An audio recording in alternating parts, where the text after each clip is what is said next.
Hello everyone, कैसे हैं आप सभी कोई। तो देखो आज हम क्या करने वाले हैं। SN1 का मैकेनिज्म तो हो गया। आज हम क्या करने वाले हैं, SN1 से रिलेटेड जो भी क्वेश्चंस बनते हैं तो आज हम क्वेश्चन प्रैक्टिस करने वाले हैं। तो चलो स्टार्ट करते हैं फटाफट से। तो मेरे सामने पहला क्वेश्चन आ रहा है क्या, which would undergoes SN1 reaction faster. मतलब SN1 फास्टर किस में होगा, इस वाले कंपाउंड में या इस वाले कंपाउंड में। पहले कंसेप्ट क्या था, हमें पता है जो SN1 होता है वो सबसे अच्छा किस में होता है, 3 डिग्री, देन किस में 2 डिग्री, और उसके बाद किस में होता है 1 डिग्री। 1 डिग्री में तो ना के बराबर होता है। ऐसा क्यों, क्योंकि हमें पता है SN1 जो होता है वो किस पे डिपेंड करता है, दैट इज कार्बो कैटायन पे डिपेंड करता है।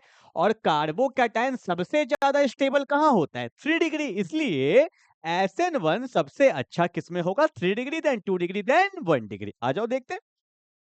अब देखो यहाँ पे इस कंपाउंड को देखो क्या लिखा है, CH3CH2Br। मैं अच्छे से यहाँ पे लिखता हूं, दैट इज CH3CH2Br। अब अपने लोग को ना डिग्री में बहुत डाउट आता है, सर डिग्री कैसे पता करेंगे। ध्यान से देखो, जैसे ये Br किस पे लगा हुआ है, इस वाले कार्बन पे लगा है ना। फोकस करो, Br किस पे लगा हुआ है, इस वाले कार्बन पे लगा है। तो जिस वाले कार्बन पे लगा होता है उसको पकड़ लो।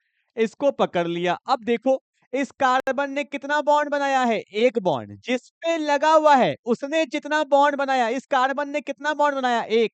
ये कौन सा डिग्री हो गया, 1 डिग्री। क्या हो गया, 1 डिग्री। रुक जाओ, समझ में नहीं आया तो ध्यान से देखो इस वाले कंपाउंड को। क्या है, CH3 कार्बन, ऊपर भी क्या है CH3, यहाँ पे क्या है CH3, और यहाँ पे क्या है Br। ठीक है।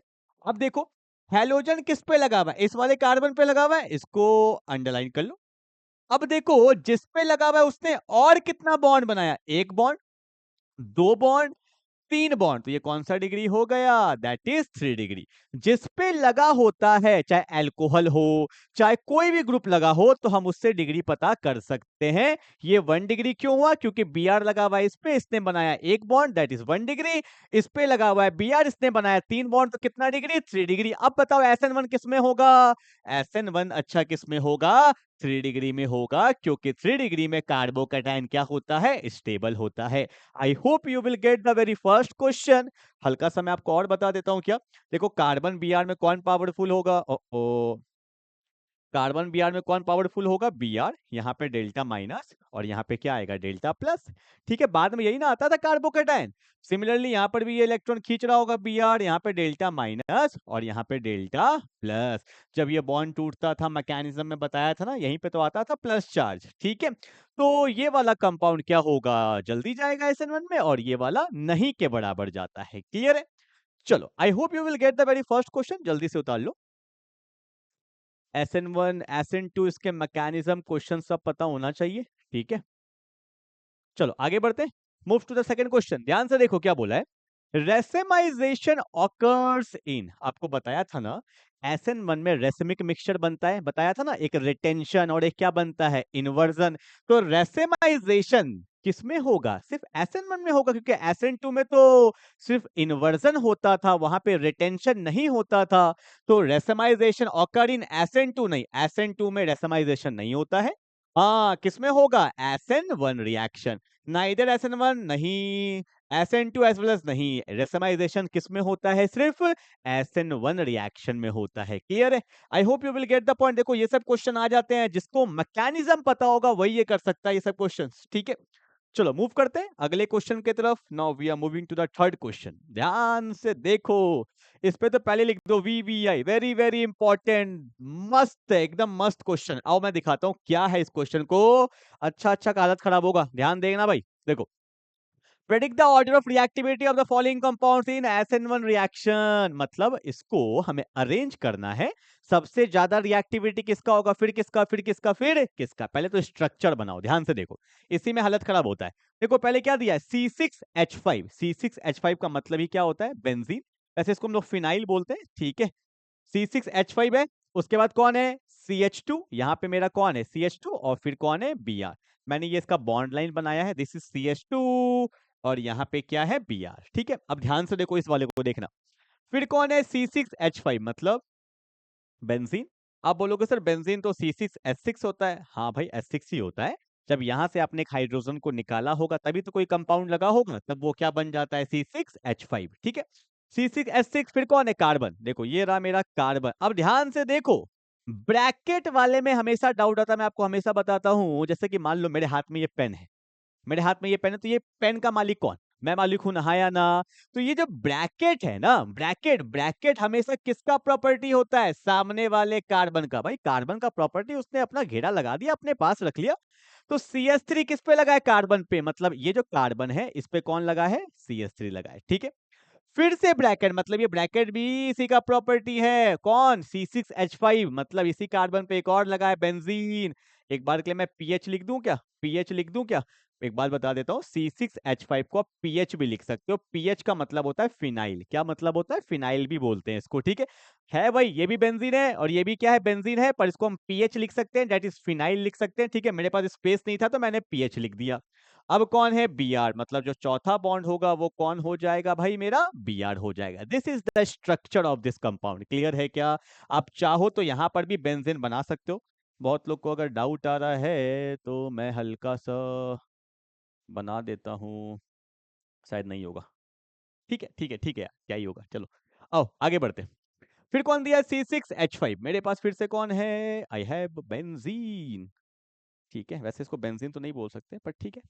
यहाँ पे कौन है? C H. सी है और इसी पे क्या लगा है? एच लगा है। सी पे क्या लगा है? एच लगा है। फिर कौन है? C6H5। अब मैं हाँ यहां जरूर बना दूंगा आपके लिए। लो, अब पीएच नहीं लिखूंगा, अब फिर से मैंने एक बेंजीन बना दिया। ठीक है, अब कौन है? Br। अब इसी पे लग जाएगा Br, क्योंकि कार्बन 4 बॉन्ड बनाता है, तो देखो उसी हिसाब से दिया हुआ है, चारों बॉन्ड बन गया। ठीक है, now we have one more compound. फिर से C6H5 है, अब मुझे नीचे बनाना पड़ेगा। C6H5, ये बेंजीन है। फिर कौन है? C पे H, मतलब C पे कौन लगा है? H लगा है। फिर ब्रैकेट, मतलब इसी कार्बन पे कौन लगा है? CH3। और यहाँ पे लग गया Br। तो सबसे पहला काम तो होता है स्ट्रक्चर बनाना। ये एनसीईआरटी का क्वेश्चन है, वेरी वेरी इंपॉर्टेंट क्वेश्चन है, बहुत बार बोर्ड में आ चुका है, इसलिए मैंने ये क्वेश्चन को लिया है। तो पहले देख लो स्ट्रक्चर, देख लिया। अब बोला है एक बार के लिए मैं अपने हिसाब से ना, इसको एक बार ए मान लेता हूँ, इसको एक बार बी मान लेता हूँ, क्योंकि मुझे बार बार स्ट्रक्चर डाउन नहीं करना पड़ेगा। ये सी और ये डी। ठीक है, और एग्जाम में ना आप जब इसको अरेंज कर लोगे तो इसी फॉर्म में आंसर लिखना। ठीक है, मतलब जिसका ज्यादा होगा पहले उसको, फिर उसको, फिर इसको। ठीक है, ABCD करके मत करना। ठीक है, ये मैं अपने लिए मान रहा हूँ। बताओ कि सबसे पहले SN1 में कौन जाने वाला है? तो पहले तो डिग्री चेक करते हैं ना, ध्यान से देखो। इस वाले कार्बन पे कौन लगा है? Br, और इसने कितना बॉन्ड बनाया है? एक। तो ये कौन सा डिग्री हो गया? 1 डिग्री। समझाया था ना अभी, देखो फिर से। इस पे लगा है Br, जिस पे लगा है Br वो कितना बॉन्ड बनाया? एक बॉन्ड। तो कौन सा डिग्री? 1 डिग्री। ठीक है, ध्यान से देखो। अब इस कार्बन पे लगा है Br, इसने कितना बॉन्ड बनाया? एक बॉन्ड, दो बॉन्ड और ऊपर 3 बॉन्ड। तो ये कौन सा डिग्री? 3 डिग्री। सबसे धांसू वाला यही है, 3 डिग्री। ठीक है, अगला देखो फिर से। यहाँ पे बहुत डाउट आएगा। देखो इस कार्बन पे लगा है Br, इसने कितना बॉन्ड बनाया? एक बॉन्ड, दो बॉन्ड, 3 बॉन्ड। तो आप बोलोगे 3 डिग्री। नहीं, इट्स 2 डिग्री। वाई? क्योंकि हाइड्रोजन का कोई भी वैल्यू नहीं होता है। ठीक है, हाइड्रोजन का बॉन्ड को हम लोग डिग्री में काउंट नहीं करते हैं, याद रखिएगा। सबका काउंट कर लेंगे, हाइड्रोजन का कोई वैल्यू नहीं है। तो ये 1 डिग्री, ये 2 डिग्री। एच का कोई वैल्यू नहीं है, तो ये कौन सा डिग्री होगा? 2 डिग्री। ठीक है, सिमिलरली यहाँ भी देखो, इस पे लगा है Br, इसको लॉक कर दिया, तो ये 1 डिग्री, 2 डिग्री। हाइड्रोजन को काउंट नहीं करते हैं, कितना डिग्री हो गया? 2 डिग्री। ठीक है, अब बताओ, सब कुछ सीख लिया आपने, क्या चीज नया सीखा? कि कार्बन हाइड्रोजन को डिग्री में काउंट नहीं करते हैं। तो सबसे अच्छा कौन होता है? 3 डिग्री। तो सबसे ज्यादा रिएक्टिविटी किसका होगा? 3 डिग्री। तो पहले मैं क्या लिखूंगा? बी। ठीक है, अब ये भी 2 डिग्री, ये भी 2 डिग्री। तो दोनों में अच्छा कौन? अब तो फंस गए, दोनों का बराबर नहीं। किसका अच्छा होगा मैं आपको बताता हूं, देखो कंपैरिजन करते हैं। Benzene, benzene. ठीक है, अब यहाँ पे कौन? H। यहाँ भी कौन? H। ठीक है, यहाँ पे कौन? CH3। और यहाँ पे कौन? बेंजीन। अब बताओ, दोनों में ज्यादा स्टेबल कौन करेगा कार्बोकैटायन को? क्योंकि जो ज्यादा स्टेबल होगा वही SN1 में पहले जाएगा। और एक बात बताओ ना यार, मिथाइल से तो अच्छा ही होगा ना बेंजीन, क्योंकि यहाँ पे रेजोनेंस भी होगा। मान लो यहाँ पे जब ये बॉन्ड टूटेगा तो प्लस चार्ज आएगा ना, और ये प्लस चार्ज किस में चल जाएगा? रेजोनेंस में चले जाएगा। और रेजोनेंस से कंपाउंड क्या होता है? स्टेबल। ठीक है, तो बेंजीन वाला ज्यादा अच्छा होगा। समझ रहे हो ना तुम? तो पहले कौन होगा? बी। बी के बाद कौन होगा? सी। सी के बाद कौन होगा, डी, और सबसे फालतू कौन है, 1 डिग्री वाला, दैट इज ए। तो सबसे अच्छा रिएक्टिविटी बी का, उसके बाद किसका होगा, सी का, सी के बाद किसका, डी का, डी के बाद किसका, ए का। ठीक है, जब डिग्री सेम हो जाएगा तो बेंजीन वाला हमारा क्या होगा, ज्यादा अच्छा होगा, वो कार्बोकैटायन को ज्यादा स्टेबल करेगा with the help of resonance. ठीक है, वेरी वेरी इंपॉर्टेंट क्वेश्चन है, इसको घर में एक बार फिर से बनाओगे। ठीक है, कितना क्वेश्चन हो गया, 3 क्वेश्चन हो गया। ठीक है, तीनों इंपॉर्टेंट क्वेश्चन लिया मैंने आपके लिए। अब एक रिएक्शन वाला लेता हूं फटाफट से, आ जाओ। देखो, कंप्लीट द रिएक्शन कैसे पहचानेंगे, SN1 रिएक्शन है, मैंने मैकेनिज्म में बताया था। पहले देखो क्वेश्चन को क्या दिया है, CH3 होल थ्राइस CBr, मैं लिख देता हूं अगर आपको नहीं दिख रहा है तो, यहाँ पे कुछ ऐसा था, और CH3 में दिया है होल थ्राइस। ठीक हो, फिर से ब्रैकेट वाला। ऐसे क्वेश्चन जब आ जाते हैं समझ में नहीं आता, ब्रैकेट जब भी होगा, मैंने आपको बार बार बोला, वो इसका प्रॉपर्टी है, सामने वाले का ही प्रॉपर्टी है। देखो, ये कार्बन है, पहले दिखा दो, दिस इज कार्बन, यहाँ पे कौन है मेरा, Br। अब कार्बन को कितना बॉन्ड बनाना है, 3 और, क्योंकि 4 बॉन्ड बनाता है। देखो CH3 भी 3 दिया हुआ है, तो एक CH3 ये रहा, एक CH3 ये रहा, और एक CH3 मेरा ऊपर ये रहा।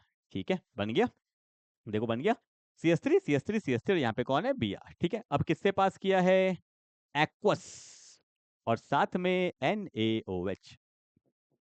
What do mean by aqueous, aqueous का मतलब ही क्या होता है, वाटर, और मैंने आपको बताया था कि वाटर के प्रेजेंस में जो रिएक्शन होता है वो कौन होता है, SN1, एक्वस मीडियम दिया है ना, तो इस तरह से आपको पकड़ना पड़ेगा।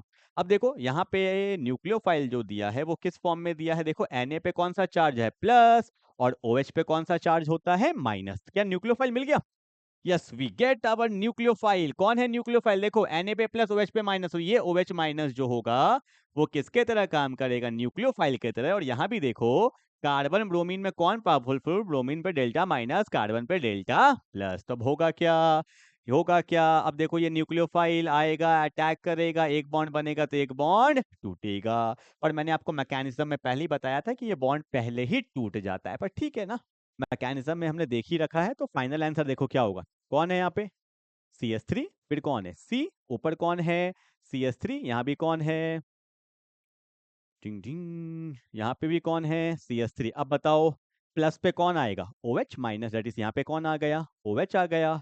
अब निकला कौन, Br, तो Br को कौन लेके जाएगा, Na, तो यहाँ पे क्या बन गया, Na, Br, and that's my final answer. ठीक है, तो आपको याद रखना है कि एक्वस मीडियम का मतलब होता है वाटर, और वाटर में हमेशा क्या होता है, सब्स्टिट्यूशन, मतलब एक आएगा और पुराना वाला जाएगा, दिस इज कॉल्ड सब्स्टिट्यूशन। और SN1 सबसे अच्छा किसमें होता है, 3 डिग्री, इसलिए यहाँ पे देखो कितना डिग्री लिया हुआ है, 3 डिग्री लिया हुआ है ना, 1 2 3, इसलिए ये रिएक्शन कौन सा वाला हो गया, SN1 रिएक्शन। ठीक है, याद रखना, मैं बार बार बोल रहा हूं, अगर यही क्वेश्चन में यहाँ पे एक्वस के जगह एल्कोहलिक लिखा होगा तो यही रिएक्शन सेम क्या हो जाएगा, एलिमिनेशन। मैं पढ़ाऊंगा नेक्स्ट टॉपिक में, आने वाले कुछ समय में आएगा ये टॉपिक, एक्वस का मतलब सब्स्टिट्यूशन, बट अगर सेम क्वेश्चन सेम रिएजेंट बस यहाँ एल्कोहलिक लिखा होगा तो ये एलिमिनेशन हो जाएगा, इसलिए ध्यान रखना ये सब टॉपिक को। क्लियर है क्या, I hope you will get the reactions of the SN1। Mechanism भी हो गया, कुछ क्वेश्चंस भी आपके कंसेप्ट क्लियर हो गए होंगे, एनसीईआरटी बना लो, सारा क्वेश्चन बन जाएगा। तो मिलते हैं अगले क्लास में विद द नेक्स्ट टॉपिक, तब तक के लिए बाय बाय।